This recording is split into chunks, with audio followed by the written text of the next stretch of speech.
يا أيها المزمل قم الليل إلا قليلا نصفه أو انقص منه قليلا أو زد عليه ورتل القرآن ترتيلا إنا سنلقي عليك قولا ثقيلا إن ناشئة الليل هي أشد وطئا وأقوم قيلا إن لك في النهار سبحا طويلا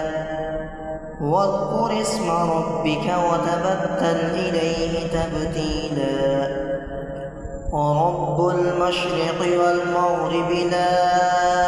إله إلا هو فاتخذه وكيلا واصبر على ما يقولون واهجرهم هجرا جميلا وذرني والمكذبين أولي النعمة ومهلهم قليلا إن لدينا أنكالا وجحيما وطعاما ذا غصة وعذابا أليما يوم ترجف الأرض والجبال وكانت الجبال كثيبا مهيلا إنا أرسلنا إليكم رسولا شاهدا عليكم كما أرسلنا إلى فرعون رسولا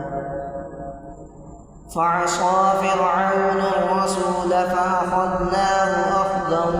وبيلا فكيف تتقون إن كفرتم يوما يجعل الولدان شيبا السماء منفطر به كان وعده مفعولا إن هذه تذكرة فمن شاء اتخذ إلى ربه سبيلا إن ربك يعلم أنك تقوم أدنى من ثلثي الليل ونصفه وثلثه وطائفة من الذين معك والله يقدر الليل والنهار علم أن لن تحصوه فتاب عليكم فاقرؤوا ما تيسر من القرآن علم أن سيكون منكم مرضى وآخرون يضربون في الأرض يبتغون من فضل الله وآخرون يقاتلون في سبيل الله فاقرؤوا ما تيسر منه وأقيموا الصلاة وآتوا الزكاة وأقرضوا الله قرضا حسنا وما تقدموا لأنفسكم من خير تجدوه